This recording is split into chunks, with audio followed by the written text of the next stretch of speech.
I think a lot of the B2B clients that we're working with, especially in the mid-market, are on those aging technology solutions, and it may just be Excel that they're working with, and trying to bring them forward into the data world, into the technology world, is a challenge because you have to explain the value proposition and the investment that's going to take for injecting new systems or new processes that they're just not used to. They've been doing their B2B business, probably high touch, high human connection. Hmm. And now they're trying to introduce another digital channel, try to compete with customer expectations from the B2C side, which are vastly, I think, vastly different and a lot higher than what you would traditionally get on your B2B.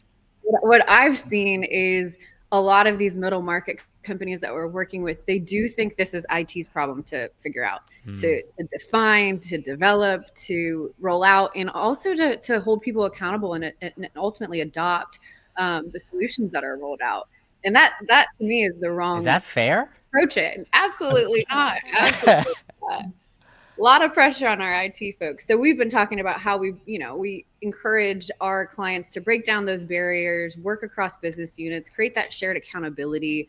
I mean, there's a culture aspect here too that has to be in place in order to kind of shift the way that they've always been operating. Usually it's the C-suite has a hypothesis of where the problems are in their business. And then we prove through data analysis either they're correct or they're incorrect. And it's usually slightly, we usually take a slightly different approach based on our findings. But what's been really helpful is when we, get into the operations department, let's say, and they're like, we've got a lot of highly manual work. Can you help us figure out where to automate? We'll look at their email volumes, their call volumes, and to Matt's point, we'll find those high touch areas that are super manual where we could probably start to figure out how we could build a solution and automate. So we typically start with that data analysis and we either debunk their hypothesis or validate with the C-suite.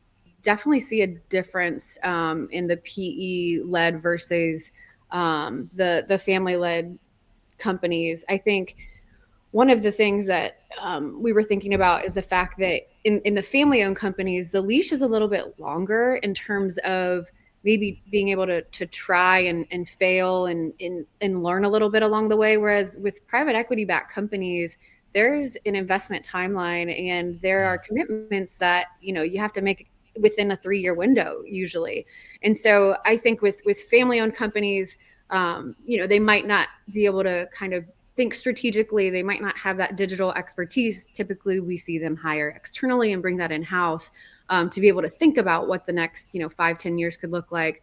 Whereas private equity owned, you're getting that pressure from investors, so you have to deliver on your commitments. Think for the private equity side, that as Michelle mentioned, the timeline's a lot shorter and the runway for actually delivering value. I think in the private equity space, it's a lot about efficiency, it's about optimization, it's about technology enablement and technology optimization. And so we see that the initial 6 months, 12 months is around making sure that those foundational systems or foundational processes are in place to then usher in the next round of work and innovation. I think when we come into some of these mid-market private equity-backed companies, they're on aging platforms, aging technology, and disparate data, and it's really hard to make decisions when your data is everywhere and no one understands it or trusts it. And it's very hard to deliver great customer experiences or one-click rebuy when you're on an old technology platform. And so I think the key for PE space is to get straight to foundation, get that core going so that you can just expand in all directions from there to deliver value. And everyone has their day job, right? And so these teams are running lean. They're just getting by with, let's say it's a smaller shop with 2 IT members. You can't go ahead and say Income Technology first and say, I'm going to pitch you this really strong custom solution that you're never going to be able to maintain or carry, right? So I think looking, understanding, being empathetic at the teams on the ground, that usually they're already highly taxed and working at 150%. So there is this kind of this human aspect to delivering these solutions where you have to figure out, be empathetic on your calls to the internal staff and figure what helps them with their day-to-day jobs, and whether it's manual process, maybe they're just checking spreadsheets for 6 hours. Trying to get at that root can help drive their buy-in and say, hey, we're going to make your life easier so you don't have to wake up at 7 a.m. to send inventory feeds to a third-party system. I was going to ask that question around the skill sets that exist in some of these firms, and how advanced or otherwise is it? Because it feels like, from what you're saying and some of the experiences that I've had, that the experience is not there. And as you said, everyone's already maxed out in terms of time, and they're trying to get to these projects. And now you got private equity investment coming in and saying, well, you've got to do more and you've got to do it quicker and you've got to do something you've never done before.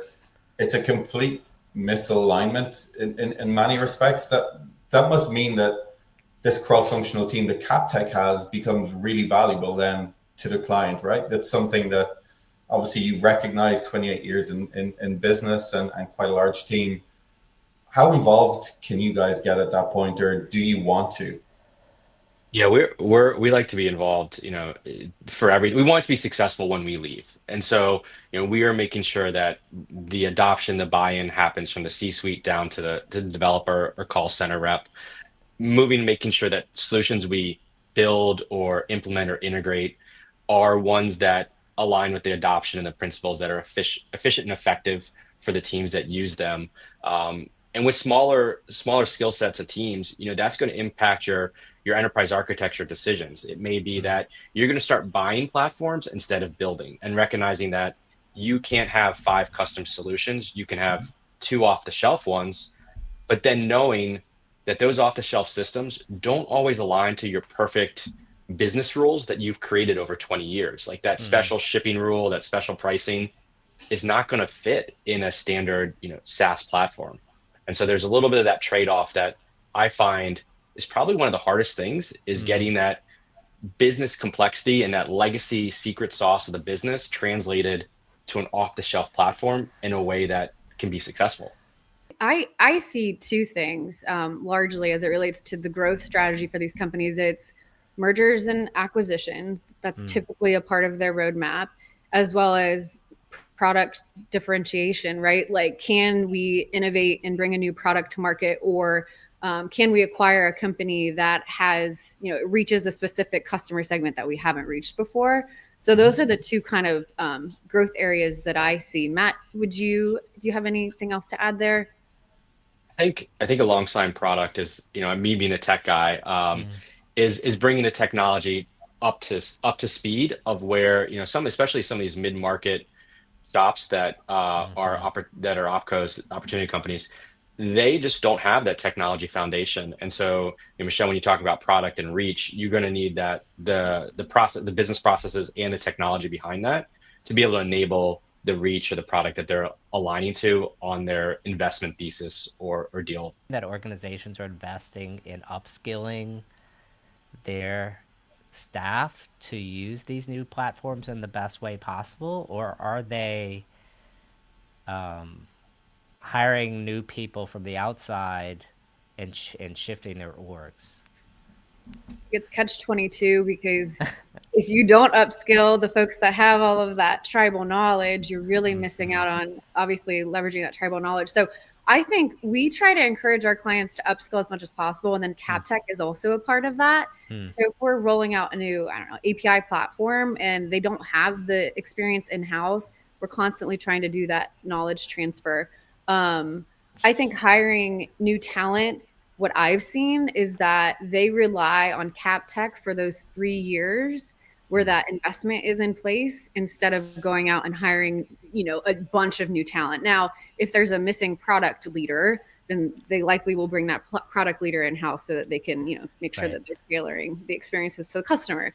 But I've seen a mix of both. Personalization at scale. And I think in the D2C world, we've tried to do that ad nauseum now for 10 years and really got it wrong. For a lot of B2B companies, there's a limit to the number of customers they have, but you can give each of them a really personalized experience. And that's about designing good process and good workflows, I think, to support the human aspect that is there. So I think AI lends itself to traversing that for the first time ever, and really can deliver some useful experiences in that personalized space when it comes to B2B customer management. Absolutely. And I think, you traditionally think about personalization, maybe it's, tailored messaging or audience groups or certain content. But in the B2B world, that could extend to, forecasting or doing predictive analysis on orders, right? So if customers in the B2B world like ship times to be reduced, there's no back ordered. If you can manage your inventory a little bit better by predicting shipment sizes and what your warehouse, that's key. And then looking at spend, you can start looking at rebates and different contract pricing and tiered pricing that boost up that loyalty to say, hey, my organization, this distributor is really listening to me because they're offering me a discount on products that I commonly use or a rebate, or they've got the ship times down from 3 days to 1 day. I think so. There's definitely some opportunities to use AI to help improve the supply chain and make that resonate back to that personalized, of one, that personalized experience specific to each business that's buying from you. What is the outlook for continued development in the B2B space? What are the sectors that you guys find are going to be really exciting for you focusing on in the manufacturing or industrial technology space? For me is playing up with the game against the outside factors, right? So you're trying to compete with sometimes economic factors, market factors, margin that you don't have control of, and so trying to have enough flex, have enough foundation to figure out the business, the technology, or the people solutions that are going to help insulate and drive you forward and emerge successful over some uncertainty. I find that pretty exciting, especially at a per client level, to understand that this client's business revolves around ultra thin margins, or this client's business revolves around manufacturing processes here. How can we come out successful all together as a team? And the technology doesn't is kind of in the back burner, where it's really like the human element, the business, the people that are making them successful in light of some difficulties is what excites me.